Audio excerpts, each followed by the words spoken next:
Nós vamos dar sequência agora ao nosso bate-papo com o Jonathan Menezes sobre as redes sociais e a espiritualidade.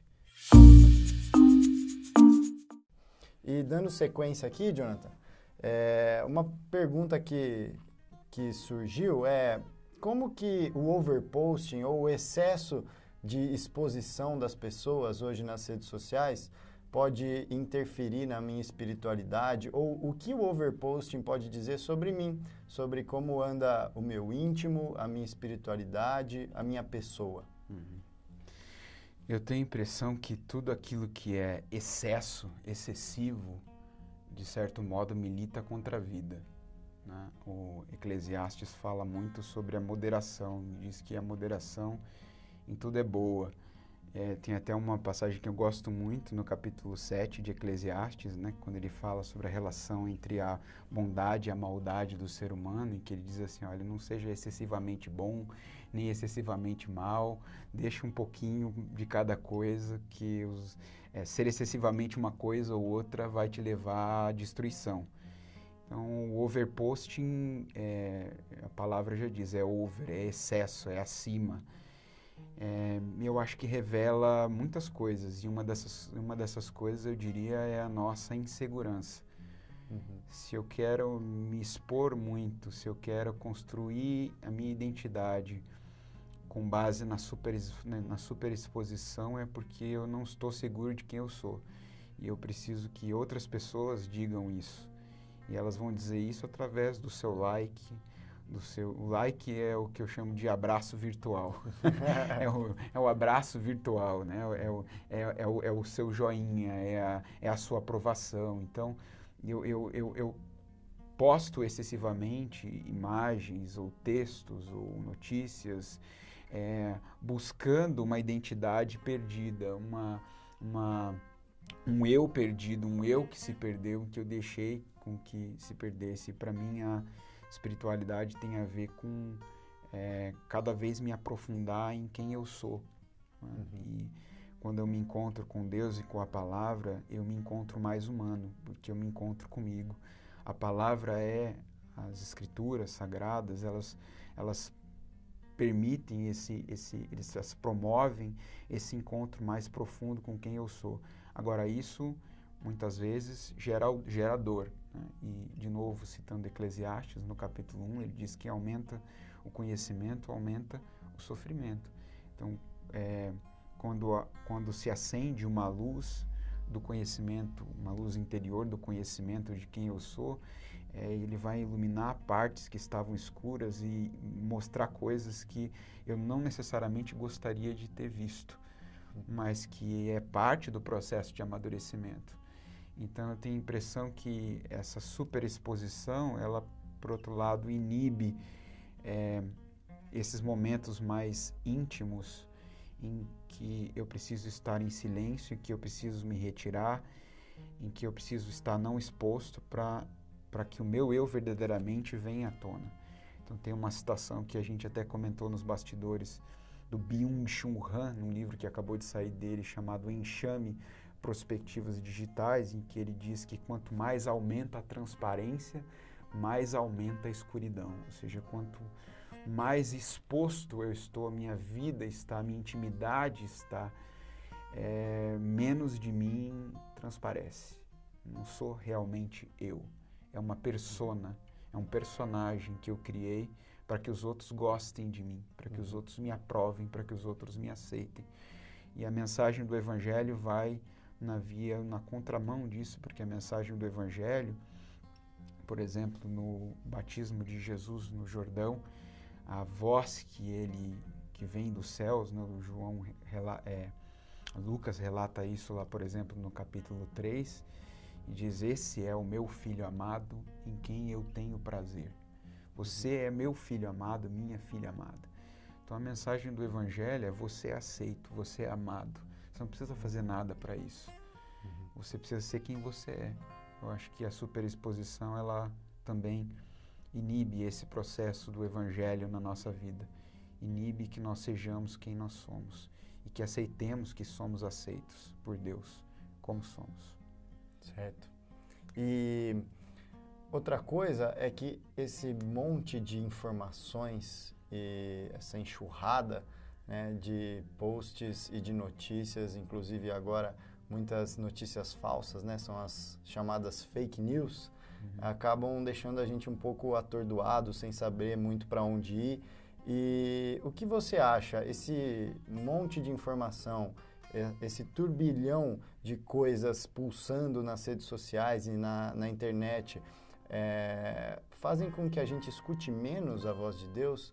Essa exposição nossa também às informações acabam silenciando a voz de Deus aos nossos ouvidos? Olha, se você começar a ler os mestres espirituais, os grandes autores como Thomas Merton, por exemplo, como Noe, eles vão dizer nos livros deles que existem barulhos externos e existem barulhos internos. Então, você pode estar num lugar em que há profundo silêncio, como esse em que a gente está, mas dentro de você existem muitos ruídos, barulhos, vozes que gritam e que te puxam e impulsionam para lados diferentes. Ou seja, você está num lugar em silêncio, mas você está sendo conduzido para vários lugares. Existem vozes dentro de você gritando. Então, isso é um lado.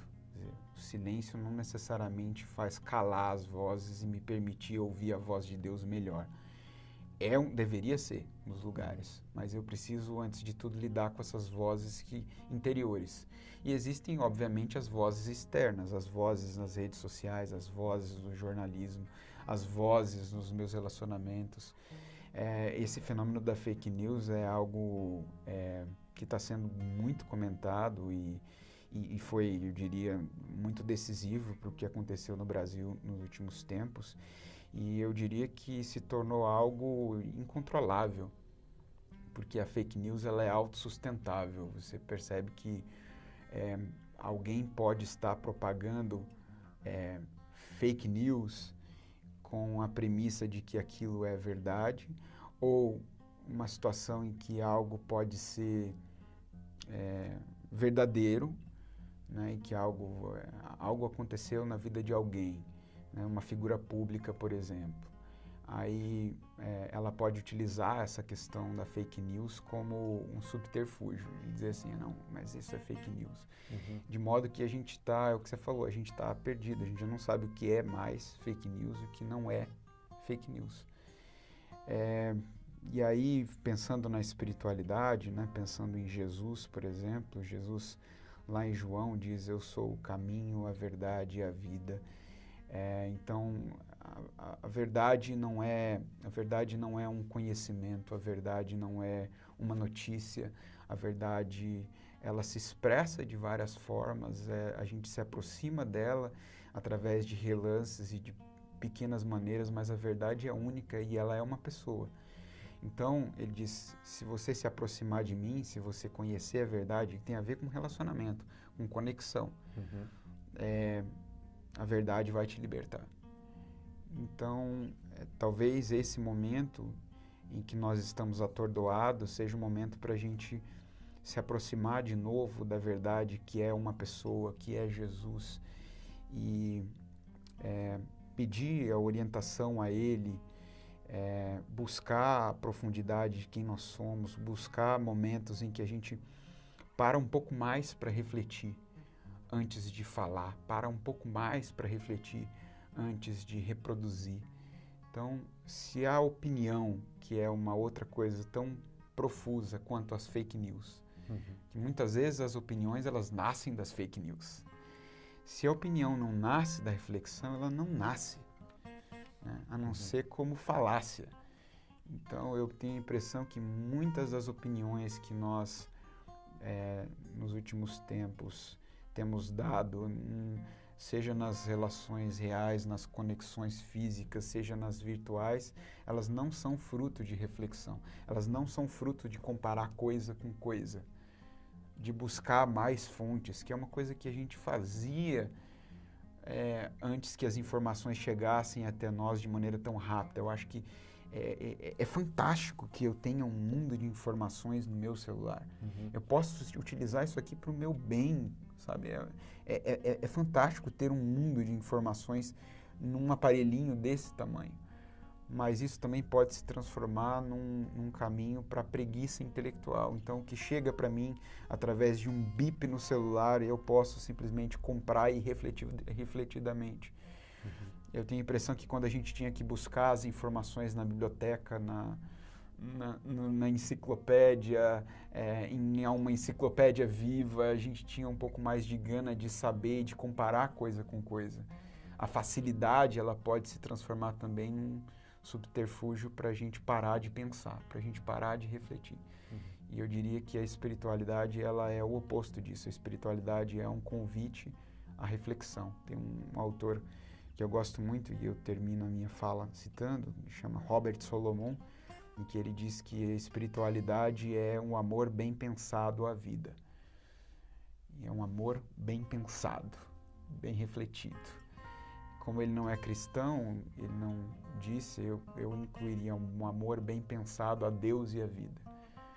Quanto mais eu amo a Deus, mais eu amo a vida. Quanto mais eu amo a vida, mais eu amo a Deus. E se eu amo a vida e amo a Deus, eu não posso me deixar ser contaminado facilmente por coisas falsas, por coisas artificiais, que não são a realidade, que não condizem com o melhor resultado que eu posso chegar se eu utilizar as ferramentas, a inteligência que Deus me deu. Obrigado, Jonathan. Obrigado. Muito obrigado. Prazer. Por ter elucidado aí esse tema das redes sociais, da espiritualidade, nos fazendo refletir de que maneira a gente está usando as redes sociais. E o Multiplique é a favor de que você use as suas redes sociais para o crescimento pessoal, para reflexão, para encontrar essas conexões reais que nós podemos sim fomentá-las através das redes sociais, mas que você não use as redes sociais para criar uma personagem ou para substituir as conexões reais. E também não use as redes sociais de qualquer maneira, aceitando as informações sem checar, consumindo qualquer conteúdo. Então, que você continue acompanhando o Multiplica e use as suas redes sociais de uma maneira saudável. Espero que você tenha gostado da entrevista e comente se você tiver alguma pergunta ou alguma reflexão sobre esse assunto e siga o Multiplica no Instagram, no Facebook e no YouTube também. Obrigado, até mais.